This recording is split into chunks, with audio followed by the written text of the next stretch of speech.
Hello, friends, and welcome to Eye on the Storm. I believe this is our 52nd episode or something like that. We're going round the bend to 100, guys, and thank you for being here with us. As always, this is our talk show where we talk about Heroes of the Storm. I'm Anna Prosser Robinson, and this is my co-host, Gillyweed. Hi. Hello. I'm excited to be here. As always, good to see you guys, and we'll be introducing our guests very soon. But first, if you are unfamiliar with the show, as Anna said, it is about Heroes of the Storm. It's our weekly podcast about it. We bring on guests every week to talk about things that are happening in the community as well as in the game. We also have a play session, usually where we focus on giving you some builds for some of your favorite heroes, so that way you can learn a little bit more about the game with us. And then finally, we round things out with talking about some cool things that are happening in the community, spotlighting those. We always have guests, and we're always on Misscliks as well. Anna, do you want to tell everyone what Misscliks is all about? Sure. I think a lot of you know Misscliks by now, but it's a place that's focused on uplifting geeks and gamers with a positive community, especially by providing support and exposure to women role models in geek and gaming culture. So thank you to all of you who are part of that really positive community. We get lots of comments about our chat being really awesome to be in, and that's all you guys. So thank you very much. Be sure to check Misscliks out throughout the show. And also, be sure to check out our guests. We have two guests from 2ARC, a team that has been close to our hearts, but this is 2ARC 2.0, maybe you could say. So many twos. I know, it's 2 week, by the way. Two guests from 2ARC for a two-headed hero today. But anyway, yeah, we have Traitorr and Khroen. Hi guys, thank you for coming. That was a wonderful introduction. Thank you. Yeah, thank you for having us. Yeah, why don't you guys introduce yourselves really quick? Tell us a little bit about your past in esports, where you come from, that kind of thing, and who you are right now. We'll ask you a little bit about 2ARC and the team a little bit more in depth, but just give us a little quick introduction to who you are. Khroen, do you want to go first? Sure. All right. My name is Khroen.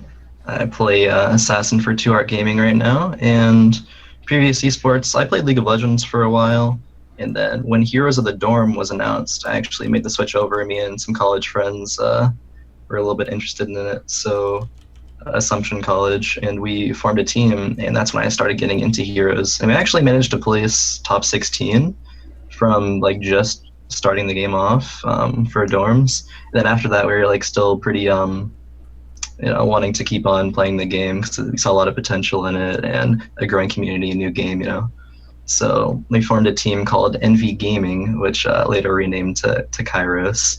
And we played in some amateur stuff. We had not too much success, but we were just learning how to play the game, keep improving. And eventually we broke up. I played for a little bit on Beyond Reason. And then when 2ARC was holding applications and then tryouts, I applied, and they contacted me and started trying out, and here I am today. Awesome. And what about you, Traitorr? Well, I first actually got into MOBAs back in League of Legends beta stuff. I didn't take League very competitive because I was under 18, and I never would have imagined it would grow into the esports it is today. So after that, I did a little bit in Dota, made an amateur team, which it took 6 months to put together. And one of our team members had to leave the States, so that fell apart pretty quickly. Then I was looking forward to Heroes of the Storm. As soon as I heard about it, I was like, Blizzard, awesome. I love their games. This is going to be amazing. So once I got into the beta around November, December of last year, I promptly quit my job and just started playing it nonstop. I ran into some of the guys in Hero League. And there they were like, hey, we need a player.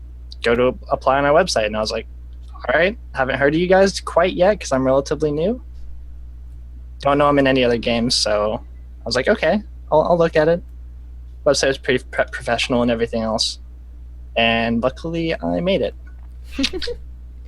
Well, we have lots of questions for you guys about 2ARC, but if any of you guys watching have questions as well, don't forget that you can tweet us using the hashtag StormShow. We're also watching chat in case you have questions in there too, but that's definitely the way to make sure your questions heard. And we will be talking about Cho'Gall in a little bit, so get your Cho'Gall questions ready.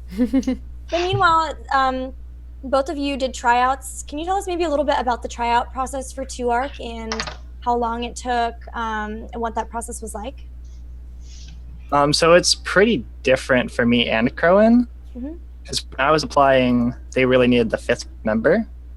So you always go through an interview process with the board of directors and whatnot.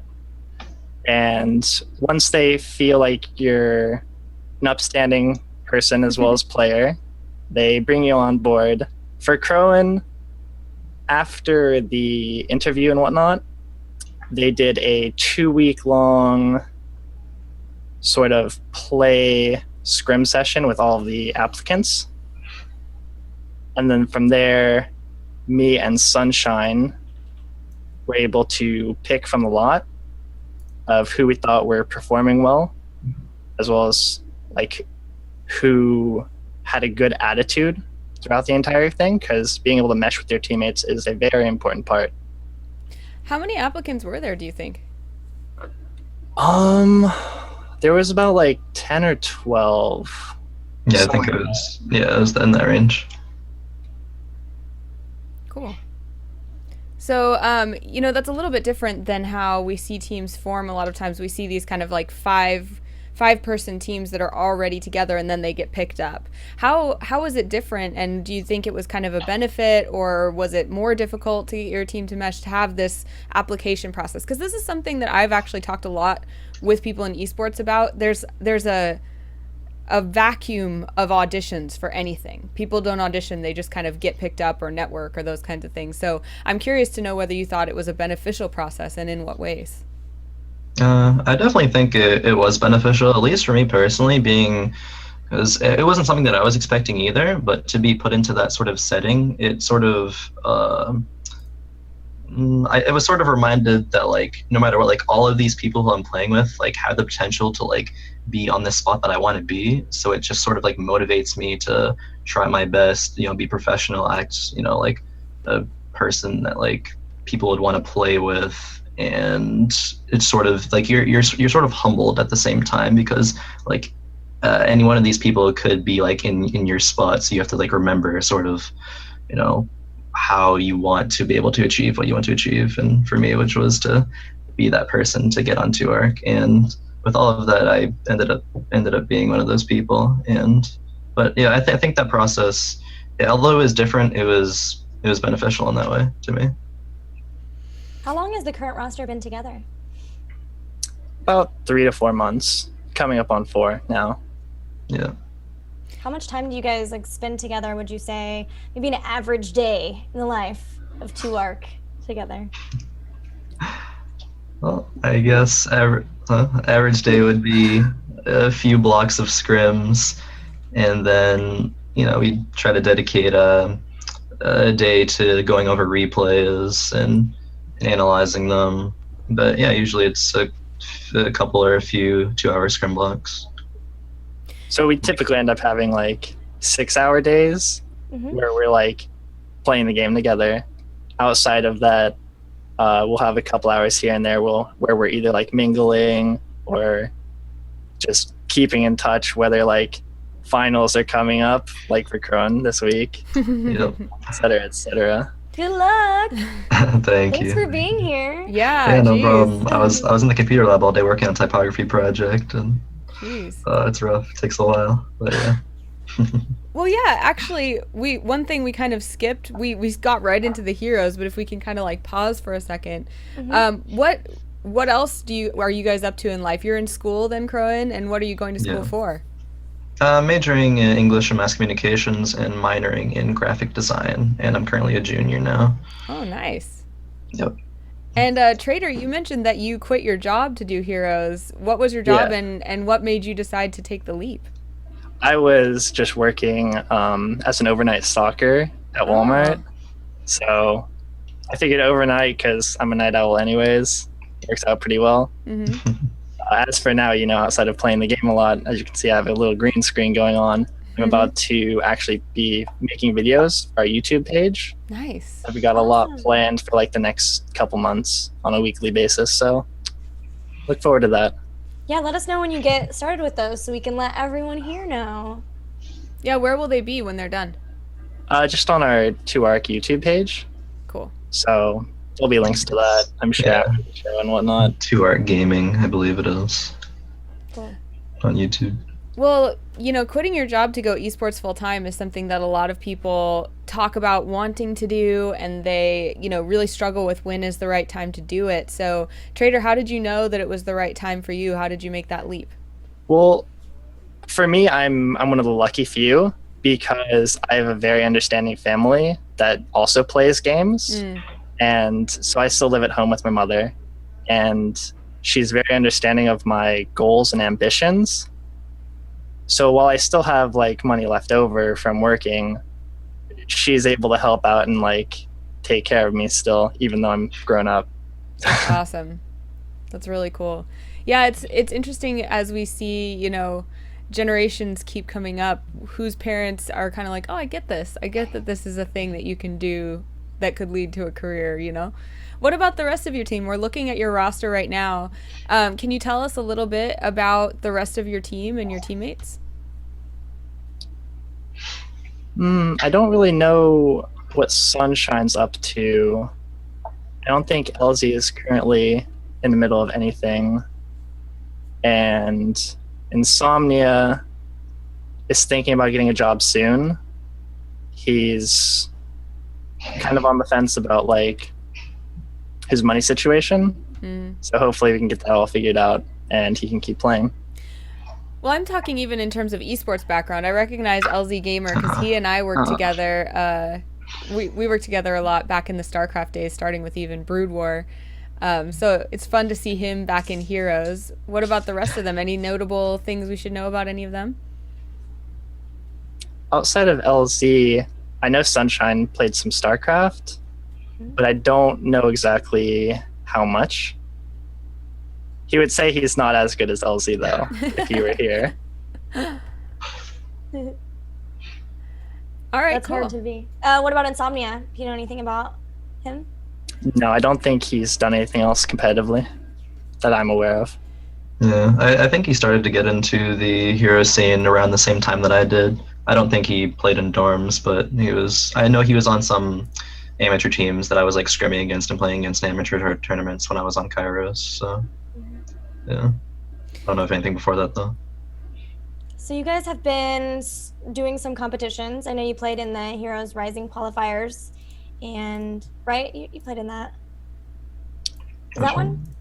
The one this past Saturday? I know you did Enter the Storm. Yeah. Yeah, we did Enter the Storm. Okay. Solid Did you jumble do best. one I do not know. Okay, yeah. If Khroen knows, he'd be the savior here. I don't. I'm not sure. You have been competing, doing some competitions. Yeah, So for sure. how has it been going so far?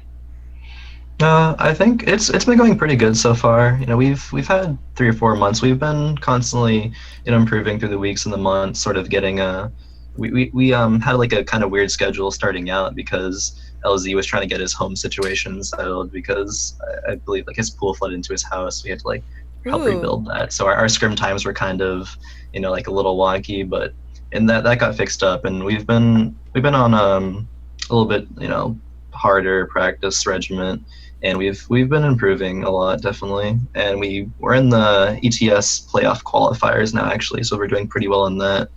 And so if you guys are interested in watching that, I'm sure I'll be tweeting about it on 2ARC Gaming. I think we have games tomorrow in that. Yeah, tomorrow. Yep. Tomorrow, Saturday, and Sunday. Yeah. As long as there's no mishaps. That's awesome. Congratulations for getting into the playoffs. Thank you. People are probably looking to kind of know you and figure out what they should look for in your play. So if you were to sum up, what do you think your particular roster is like going to be famous for or is known for now? What's your style? What should people look for? Well, hopefully they'll just always know us as 2ARC, doing our crazy things like Cho'Gall. We're always looking for opportunities to do like fun, crazy things that also aren't too crazy, where we're just like throwing. We like to be entertaining and win.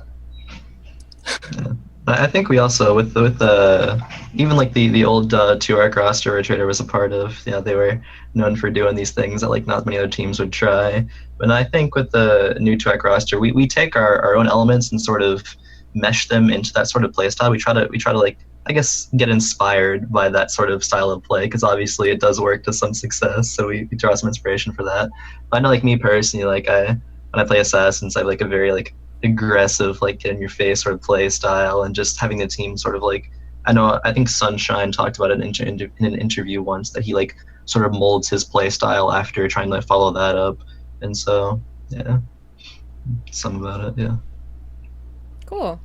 Well, 2-arc, it's nice to hear that kind of tradition, if you will, is going to continue. Yeah. Because we really enjoy that creativity. That's something that's always been entertaining for us to watch.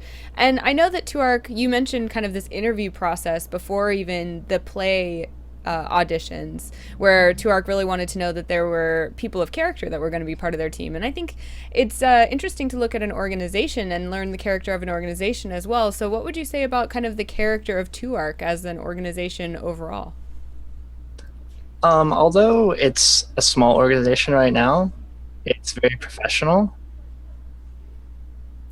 I can't really think of much else. Like, it's just very professional all the time, while of course being fun whenever we don't have to be professional. It's just a good group of guys, really.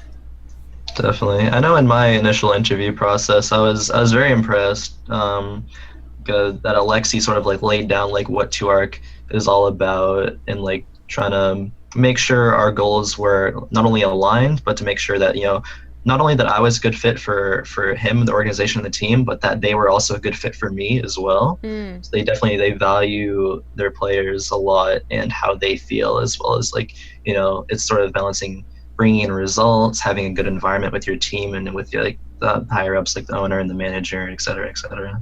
But I feel like they definitely handled that really well. That's sort of what drew me into liking 2-arc. That's really cool. Well, we know a little bit about Blizzard's plans for the 2016 Heroes, at least what they mentioned about like the World Championships at BlizzCon. And I'd love to know if you guys have any goals or plans for 2016 as 2-arc, be it, maybe traveling to a tournament overseas or getting first in a tournament, anything like that. Have you guys discussed anything like that? Well, I mean, as always, we're always striving to, improve and get better, and there's a lot of room for that, especially going on as we've been together for, like, as we said, like 3 or 4 months. And moving forward, it's going to get to that sort of time where we've been together like a pretty, substantial amount of time. So we're just gonna be looking to improve. Maybe, I'm not sure about going into overseas events, but definitely to go to some lands and be able to just provide results for you guys, like fans of us, to be able to be proud of for 2-arc. Definitely gonna try to get better. Always improving. Do you have anything to add to that, Traitorr? Oh, Khroen nailed it on top of the head, like try to be the best that we can be. Make our fans proud, make everyone who knows us personally proud. Just be the best. That's the goal. Who are your official, like, who's the official captain, who's the shot caller and everything? Officially, LZ's the captain, and we don't have a designated shot caller. We kind of just like all yell things at each other. How's that working so far? It has its good days and its bad days, because like a lot of times it works really well, because sometimes someone's going to see something that someone else doesn't. And other times it's like, hey, we're trying to do too many things at once. We kind of need to just huddle up together and play as a team right now. Let's go, kind of stuff. Yeah. As captain, is that LZ who usually makes that call and says that, or is it anybody who feels that way? It's pretty much anyone's say. There's no real final says, because like if anyone, for example, was to say, oh hey, let's go do boss now, or oh hey, let's go kill their core. Everyone on the team is well versed enough to know like 100% we can do this or not. Like enemy team shows up to boss, can we kill it in time? No, then we're gonna back off, right? Like, do we have time to kill core? Well, no, we don't. So I guess we're not actually gonna do that. Like, it's just people's experience. Yeah, definitely. And it translates into, it's sort of like everyone is always feeding information, and like it's a very important thing to be, very like on the same page with your team. And if everyone's constantly doing that, feeding information, then it provides sort of environment where we're all gonna be on the same page, like over a period of time. We're gonna keep sort of having that experience with each other and sort of more think alike. Cool. Well, we could ask you questions about 2ARC all day because, as you guys know, we have a long-standing relationship with that team. Really glad that you guys are all there. And but we did want to spend a really good amount of time talking about Cho'Gall today, and we can kind of segue from talking about 2ARC. How did you guys come to decide to use Cho'Gall competitively? What was the breaking point of like, okay, we can make this viable? Well, our name is 2ARC, so I don't know if that answers it already, but no, we've definitely, like I was talking about earlier, drawing on the inspiration of being 2ARC. If there's a hero, there's going to be some way where that hero is going to be viable in some way, and it's just going back to how are we going to make this work. And I think we're still sort of we've been playing with it a bit in scrims, and I think we're still trying to perfect how it can be the most viable. But I think we found a little bit of how to do that in our game versus Stellar Lotus. Mm-hmm. Well, let's start right in talking about it. What is the role of Cho'Gall on a team? If someone's like, I have no idea what to even do with this. What's the main purpose of having a Cho'Gall on your team? Well, first and foremost, he's a really obnoxious moving turret. Like, he's got a lot of HP. Gall does a ton of damage. Like, he's just a problem that people have to deal with. Khroen, you want to add anything to that?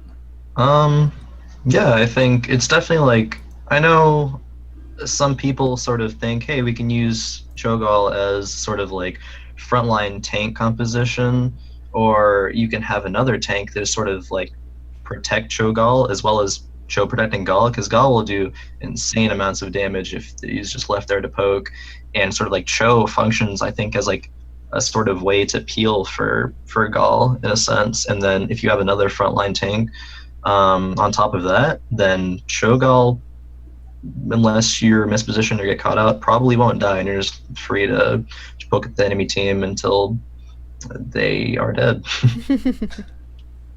So, high health pool and really good poke. Any other strengths you would say for Cho'Gall? Those pretty much encompass his overall strengths. He has like some silly things where because of his poke, he's good at destroying like turrets and walls early game. Mm-hmm. As he gets his ultimate, he has a big power spike. Same with his level 20, actually. Like, he's all around. He's got a good kit and good AoE. So he can fit in a lot of places as long as the enemy team doesn't like counterpick you. We're going to talk about who counters them in a bit. Because I know there's some very strong ones, but besides that, what would you say some of Cho'Gall's weaknesses are? I think there's always that weakness of just having the lack of a body, because 2 are into 1. If say you're on a map that the lanes are spread out and you're trying to, if someone dies and you have to like cover that lane to get the soak, it's that sort of disadvantage of having, as I said, the lack of a body.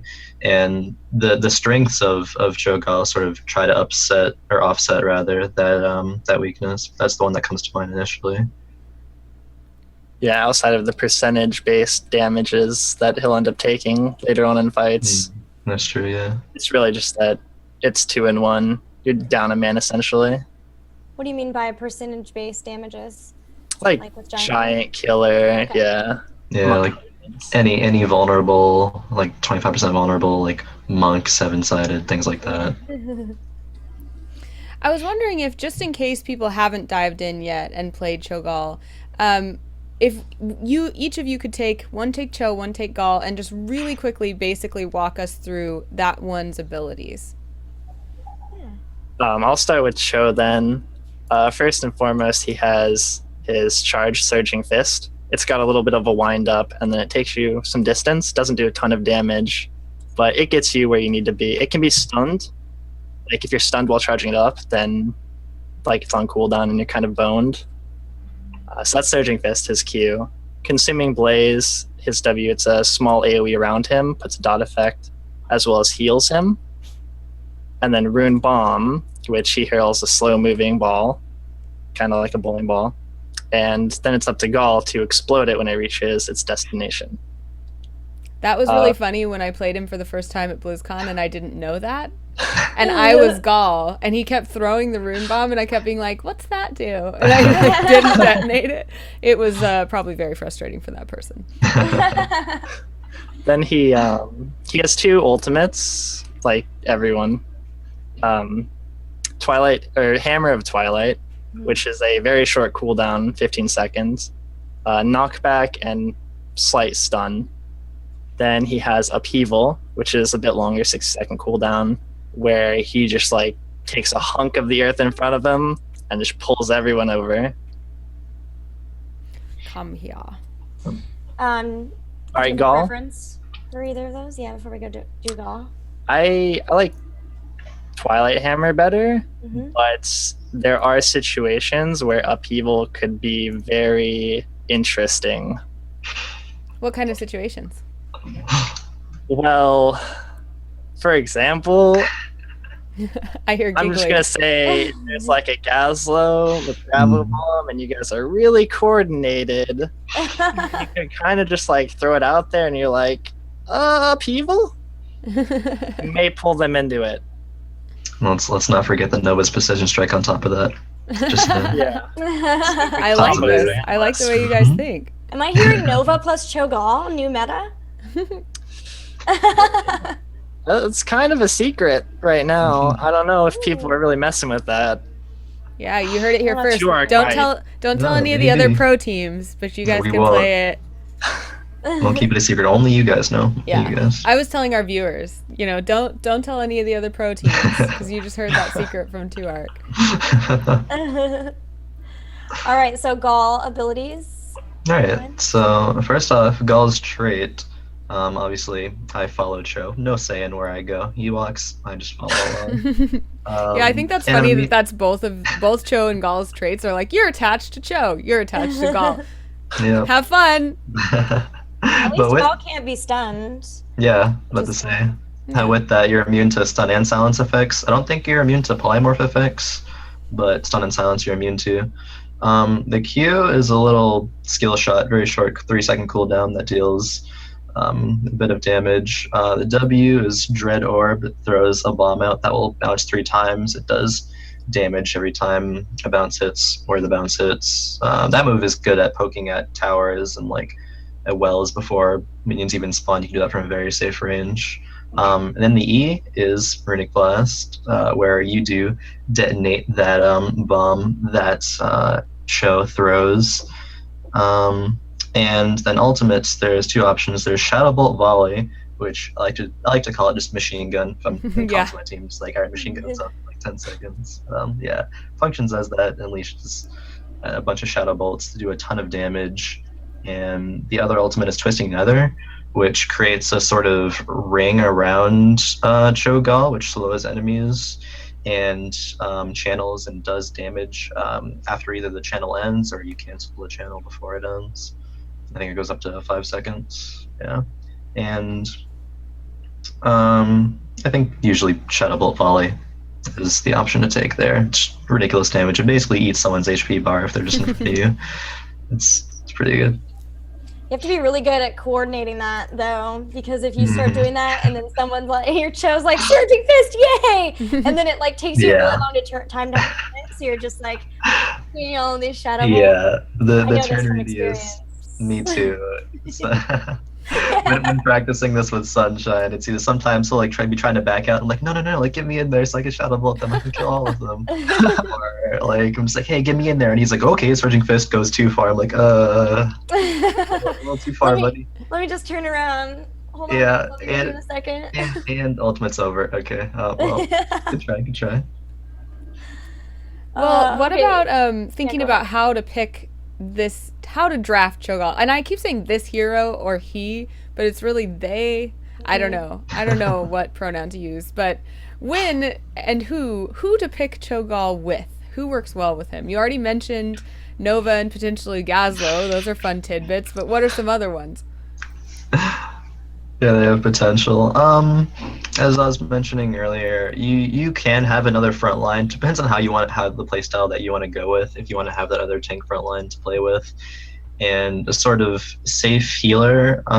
We experimented a little bit using medic, because if you have those like front tanky HP pool heroes, medic is free to just sit in the back and heal Cho'Gall pretty much like all day. And usually you want someone else to be able to clear waves so your team doesn't get overwhelmed while you're doing Cho'Gall things across the map. Mm-hmm. What about or Traitorr, did you have any like other heroes that you like with them? Just to elaborate more on Khroen's, like you want people to have clear. So like Leoric, Zagara, Joanna, basically Kael'thas and Jaina too work. Primarily the good ones. Yeah, just some strong laners. And did you also ask about the when to draft him in a draft situation?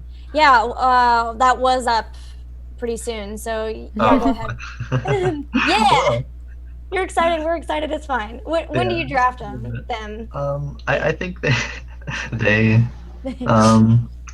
it's very specific situations where you draft Cho'Gall, just because you have to worry about all the counters to it, and also have the heroes. Make sure you have the heroes that can synergize well with it.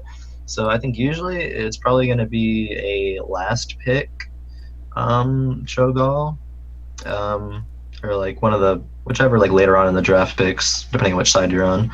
But you have to make sure like basically everything is going right in the draft for you to be able to pick Cho'Gall. And if even like one thing sort of goes wrong, then you might have to resort to picking other heroes. So it's very tricky to fit Cho'Gall into a draft like from the start. But if you can make it happen, then there it goes. Yeah, go ahead. I was just gonna say, like, I feel like other teams also feel the same way, because whether it's scrims or like some tournaments, whenever they are scared of the show, it'll typically get a second round ban, never a first, unfortunately. Okay. Maybe one day against us. Maybe one day. Maybe one day. The dream. Mm-hmm. I should point out to our chat, because they probably won't know this, but competitively, when you pick a Cho'Gall, you have to pick them when you have a double pick. So you couldn't like be second pick and then pick 3, and then as your fourth pick grab Cho, and then know that your last pick you'll get Gall. You have to get them in the double pick slot at least. Yeah. And then the other thing is, if you have one ban, it bans both of them out, obviously, because you can't play one without the other. No fun. Right. Did we talk yet? I think we might not have, about any particular battlegrounds that this... We haven't. Okay, yeah. Any particular battlegrounds that Cho'Gall is really fun on? I think primarily Infernal and Cursed Hollow are both very good for them. Sky Temple, you can run into issues with, being a man down if you want to split for the temples when there's multiple up.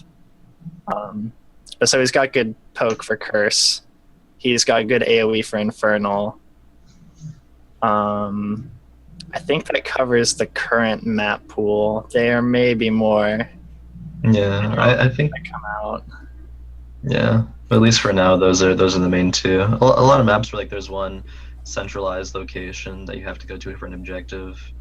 Cho'Gall having that large threat to be able to poke the enemy team off. And the AoE for Infernal, you can get the skulls to get the objective and poke the enemy team at the same time. It's a lot of values there. Gotcha. Yeah, you mentioned being one man down, and that's been kind of the question on everyone's mind is when you combine 2 players into one body, then you're one body down in a team fight. How much of a challenge is that? What do you have to do to combat that? And actually, our designer had a really good question. He put Lost Vikings on our overlays, was wanting to know, can something like Lost Vikings with extra bodies help compensate for the fact that you have one less body? I don't think we've gotten the chance to experiment with that, but just general theory crafting off the top of my head randomly. The problem with the Vikings is if they're like getting killed in lane, then that's a problem. Mm-hmm. So unless you're pushing so hard with Cho'Gall to where they have to have like 3 to 4 players up there to deal with him, like Lost Vikings aren't actually going to negate his weakness. They could in specific situations, but just randomly, I don't know. Have to wait and see. Is there anything that you guys do to compensate for the fact that you are one body down, or does it not really come into play because of his strengths?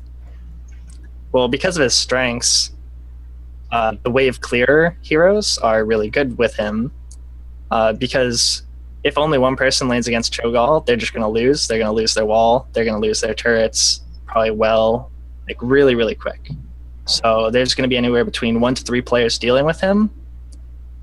If there's like 3 dealing with him, then your other lanes that push well, they get the benefits of Cho'Gall being a distraction. Otherwise, like the other lanes compensate and make room for him to be even stronger. Gotcha. Well, we are getting... Oh, go ahead. Did we do heroes who counter yet?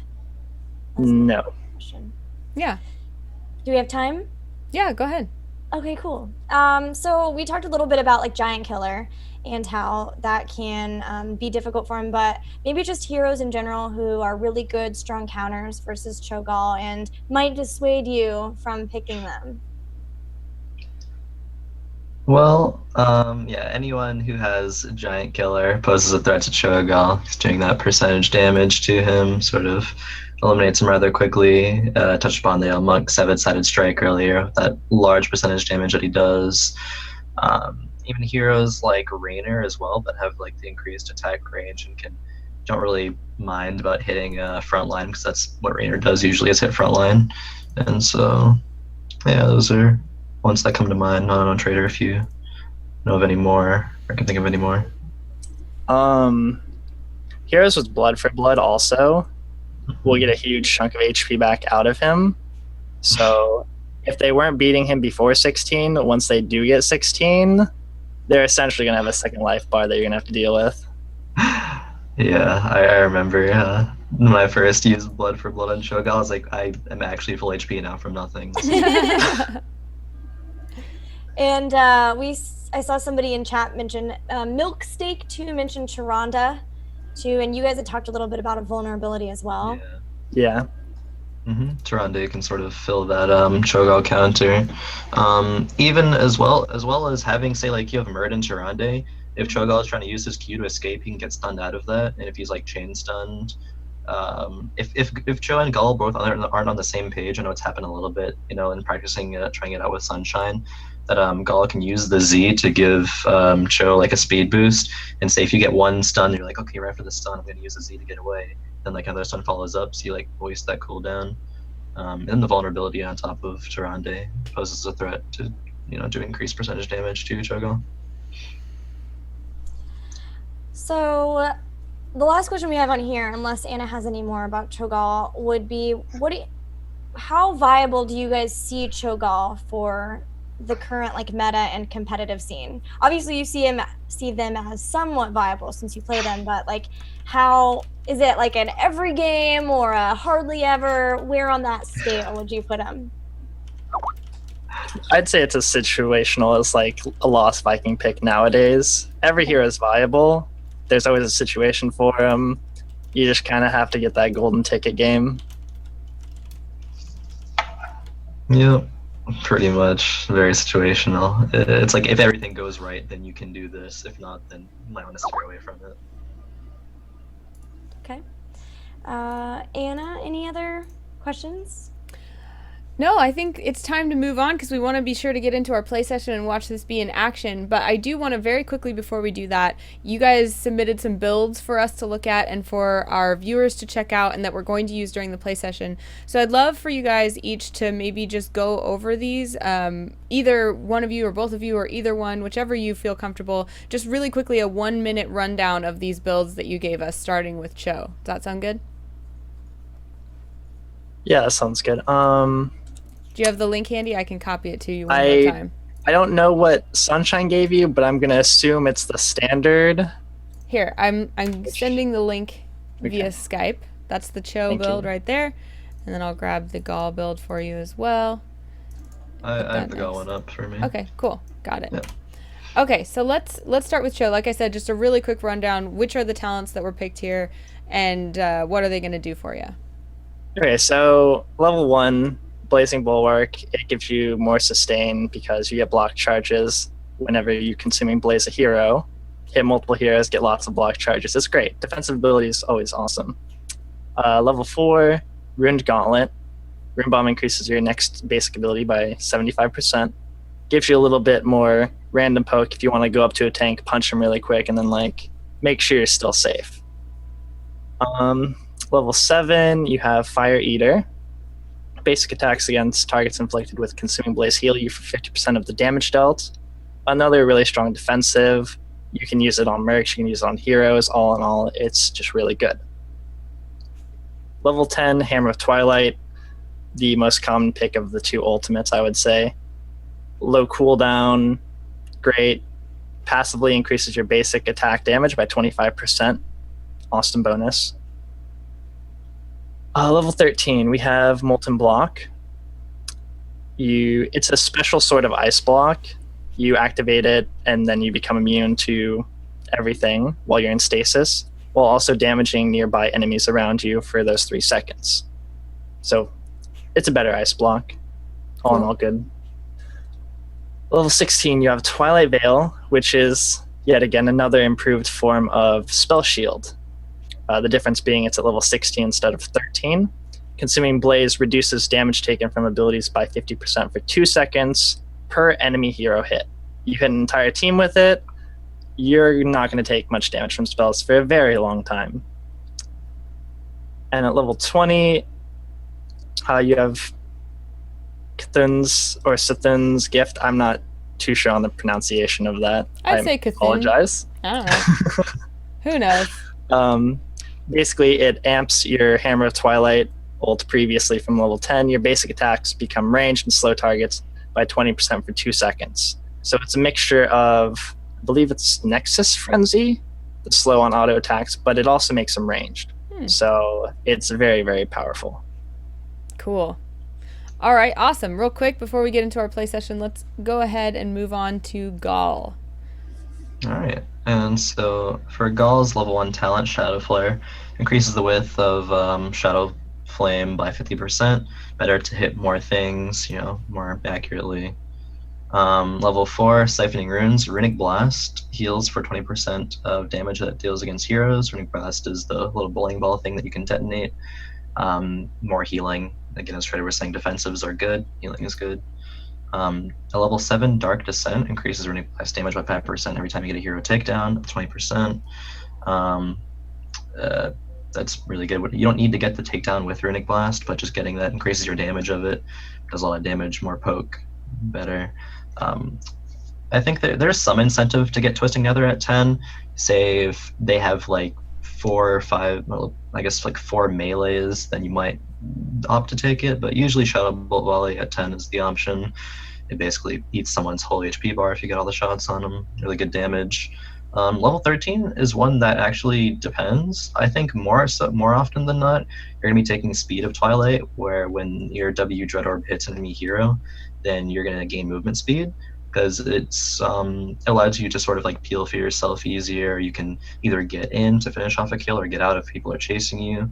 But sometimes if people are going to be like on you either way, like no matter how hard you kite, then Dread Shield will be better, which you gain a shield when the W hits, so just to be able to sustain more with that shield. Level 16, usually Giant Scorcher is the option. Shadow Flame deals 3% of a hero's maximum health. Usually, tanks are in the front line of the enemy team, using that to deal extra 3% to a tank's HP bar. And that's pretty good. And level 20, I think this is one of the most, I guess, the strongest ult buffs, the Nether Calls, or not the Nether Calls, rather. Oh, wait, Shadow Fury. Shadow Volley hits all enemies in its path. If an enemy team is all in a corridor together and you hit your ultimate, all of their health bars are gone instantly. It is so much potential for you to do so much damage with that ultimate and that ultimate buff at 20. Nice. Well, I can't wait to see it in action. We are going to see you guys play. And did we decide on a battleground yet? So I figured we would do Infernal Shrines, since you guys said that was a good one for Cho'Gall, if that's cool. I'm okay with that. Otherwise, I would have suggested, just for funsies, the new map Towers of Doom is also okay.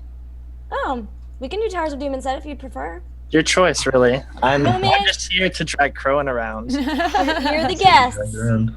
You're the guest. What do you feel like playing on? Do we want to be full teamwork? Yeah, full teamwork. Towers of Doom. All right. Cool. Awesome, because we just covered that last time. So if you watched our show last time, you will know what you're looking at. And if you don't know what you're looking at, go to YouTube and watch last week's episode. You can figure it out. All right, guys, cool. Well, that means we are going to go on a brief break while we set up this custom game. The stream won't go down, but we'll be on a break screen for a while. So in the meantime, use that time to check out Misscliks on Twitter. Follow and subscribe if you like to support here. And also don't forget that you can check out Traitorr and Khroen on Twitter as well. Do you guys both stream? They can follow your stream in the meantime too. I can't stream. I stream occasionally, not too much. Maybe when I'm about to have a break soon, so I'll probably find some time to stream when I'm on break. Cool. So find those streams as well during the break, and we'll be back just as soon as possible with our play session. See you guys in a moment.